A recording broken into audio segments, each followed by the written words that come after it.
I'm not God, you're not God. And so none of us can, I'm not in the business of predicting like what exactly is one individual thing that's going to happen. I'm in the business of observing what the collective facts are and incentives are that are hiding in plain sight and just connect those dots. Vivek Ramaswamy went on Russell Brand's show on an interview that hasn't actually aired yet. It will air Monday, so by the time you're watching this video, it probably hasn't aired yet. But he did drop some absolute bombshells, Vivek Ramaswamy did on Russell Brand's show in this clip right here about who the Democratic candidate will actually be going forward. Spoiler alert, Vivek Ramaswamy does not think it will be Joe Biden. Let me know in the comments who you think the Democratic candidate will be. But like I said, Vivek Ramaswamy tells Russell Brand in this clip, and then also in another clip that I'll show you in 1 second, who he believes the Democratic candidate will be, and it is not Joe Biden. Let's check out this clip here from Vivek Ramaswamy and Russell Brand. So I think that Trump versus fill in the blank, someone other than Biden, is not crazy. I think Trump versus Michelle Obama is not crazy. I mean, you know, I've no base other than just watching and observing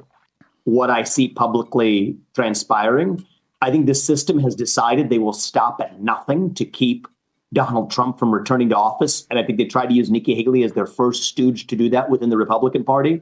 Thankfully, I think we managed to have staved that off.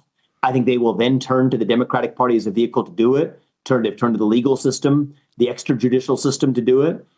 So I'm not God, you're not God. And so none of us can, I'm not in the business of predicting like what exactly is one individual thing that's going to happen. I'm in the business of observing what the collective facts are and incentives are that are hiding in plain sight and just connect those dots, make those observations. The future, as we human beings perceive it, is what? A distribution of probability, is a probability distribution of potential outcomes. Okay.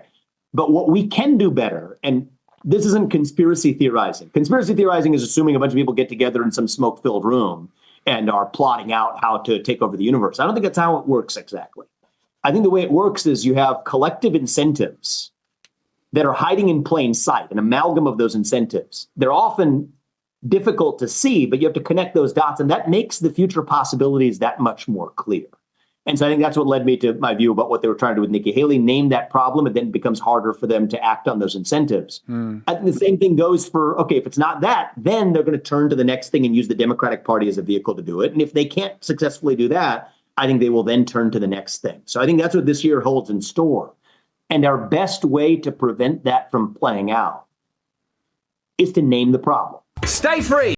You know, it's crazy. I've actually been thinking about this quite a bit on how Nikki Haley could possibly win, because she's very obviously not going to win just by running as a normal Republican candidate. Like, she's not going to beat Donald Trump. She wouldn't even beat Vivek or probably even Ron DeSantis. Like, she wouldn't beat any of these people just running as a normal Republican candidate. But how she could end up winning is if, and I have to tread lightly here, I have to watch, you know, what I say for obvious reasons, but if they just kind of admitted that, you know, if Nikki Haley came out and said, look, guys, this stuff is kind of rigged, the only way for us to actually have a Republican candidate, for us to beat Joe Biden, kind of how they did with Donald Trump, right? Where they were like, you have to vote for Joe Biden or else the big bad Donald Trump is going to get into office. So Nikki Haley could just be like, guys, this is rigged. Like, Trump is not going to win. They're not going to let him win. Nobody else is able to win. You know, Vivek has already dropped out from the race, and it's like nobody else is going to be able to win. They're not going to let Trump win. So I'm kind of connected with these people. They will allow me to win. So the best bet that we have for defeating Joe Biden is to vote for Nikki Haley. That's the only angle that Nikki Haley could possibly, and I don't even think it would work for this election. It would probably have to work for the next one. And it, you know, probably wouldn't be Joe Biden. Not to be like, you know, an asshole or anything, but he's probably not going to be around for the next election cycle after this one. So whoever the Democratic candidate is, that's the angle. That's the only angle that someone like Nikki Haley could take to actually win the election. But let me know in the comments what you guys think about what Vivek had to say to Russell Brand in that clip there. And we also have this clip here from Fox News. Let me move it over so you can see it properly. This clip here from Fox News, you can see this article says, Dems one step closer to replacing Biden with Michelle Obama after damning report, Ramaswamy says. So we already watched what Vivek had to say in the Russell Brand clip. Let me know what you guys think about that. But now let's check out this clip here from Vivek Ramaswamy on Fox News, talking about the same subject, but giving a little bit more insight to the whole situation. We'll bring in former GOP presidential candidate Vivek Ramaswamy. Vivek, thank you for coming on. We very much appreciate this. Very bad day for President Biden. What do you think? Look, I think the number one takeaway, Trace, is this. Joe Biden will not be the nominee. I said this last year. People dismissed it as some type of conspiracy theory. Today, I think it became that much more obvious. Play this out. Biden's own DOJ and special counsel is effectively releasing a report that undermines the case for him to actually be a candidate for the U.S. presidency, right as Biden's poll numbers are cratering. We have to do the math, skate to where the puck is going, not fall for the deflection. But I do think what they're planning for is to sideline Biden as the nominee, trot in a different puppet instead. That's the most significant takeaway from tonight. And what do you think caused the most damage, Vivek? I mean, we saw covering live today the report that came down from Robert Hur. It was detrimental. But then you had the news conference tonight. Did the president make a mistake by coming out with this news conference? Would it have been better just to issue a statement and then maybe move on, or at least address it tomorrow? What do you think about the timing and the decision making? I think the decision making was even poorer than the actual execution of it, both of which were terrible. But I think the reality is this. The managerial class in the Democratic Party, and I believe in the deep state, has decided that they have lost their use for Joe Biden as a puppet. I think they laid a trap for him. They invited him effectively to prove to the American people that he doesn't have the mental acuity to do it. He fell into their trap. And now they're laying the groundwork for in the coming 3 months to sideline him and actually put up who the real nominee is going to be. So I said this at the end of one of the Republican presidential debates, and I'll say it again. Just be honest with the American people. Tell us who the actual nominee is going to be so that we don't play these games and we can actually have an honest, open debate about who should be the next president of the United States. Because we know that Joe Biden is not going to be one of those candidates. And I think tonight made that much more clear. I wonder if you were like a lot of people tonight, Vivek, because the news conference was set for 7:45 Eastern time. It ended up being about 7:55. During that time, during the wait time, which was a better part of an hour, did you at any time think, like a lot of people did, that Joe Biden was going to come out and make some bold statement, maybe not to run for re-election? It's also, not to cut him off, obviously we're going to get back into that clip in 1 second, but it's also, it really was a great choice by the deep state to choose Joe Biden, because he can't really defend himself against any of the claims that they're making about him. Like he doesn't have the mental capacity to defend himself. And if they were to just say, yeah, we're kind of done with you, Joe Biden, like we don't want to use you anymore. We want to get Michelle Obama in there, or we want to get somebody else like Gavin Newsom in there as the nominee, then I mean, there's nothing he can really do. Like, he can't defend himself. So they really did pick a great candidate. It's honestly really sad to even say that, but it's true. I think that there was probably a discussion heading into it. And the reality is the Democratic Party has always had one obstacle stopping them from sidelining Joe Biden. That's what I call the Kamala Harris problem. They've tethered their identity to identity politics.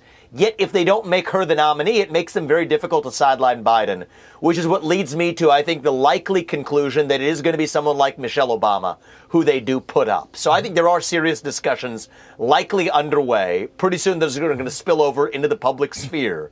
And I wouldn't have been shocked if that happened tonight, but I think the greater likelihood, Trace, is that they wait another couple of months and let this play out. We talked about the mistakes that he made, and this is my last question to you, Vivek. Thank you for coming on. We talked about the mistakes the president made tonight after trying to convince America that he had a sound mind. What struck me the most was his back and forth with a reporter where she was saying that America is concerned about your mental acuity, and he said, that's your take, that's your opinion, that's your... And it really wasn't, because it's been happening all day. Very defensive about that. Look, it does seem increasingly like a form of elder abuse, Trace. I mean, this is a man who was clearly personally hurt, personally insulted, but didn't have the mental acuity to process or even communicate the extent to which he had been hurt or insulted. And so the reality is this man is a puppet. The puppet masters who are wielding him have lost their use, and it's really just a sad situation to watch play out in plain sight, where this is the president of the United States. This was a man who ran on a campaign to reunite this country. And I think that this is a chance for the Republican Party to now take that mantle. This man said he wanted to unite the country. He failed. He lacks the acuity to do it. I think in the Republican nominee, that'll be President Trump, we have an opportunity for someone with the acuity to say that we will unite this country. And I think that's how we're going to win this in a landslide. Vivek Ramaswamy, good to see you, sir.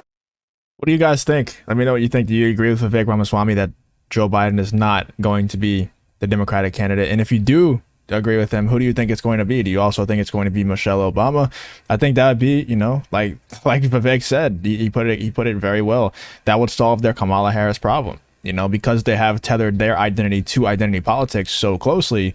by nominating Michelle Obama, it solves that problem. You know, it has somebody in there who can actually complete a full sentence, who can actually read off a teleprompter without bugging out, you know, glitching out. And then it also solves the Kamala Harris problem, because you have, you know, somebody who's not white and also not a man to run for president. So it solves all the issues. Let me know in the comments. Do you agree with Vivek Ramaswamy and what he said on Fox News here and what he said on the Russell Brand show? Looking forward to that full interview over on Russell Brand's Rumble channel. Let me know in the comments what you guys thought about this whole situation.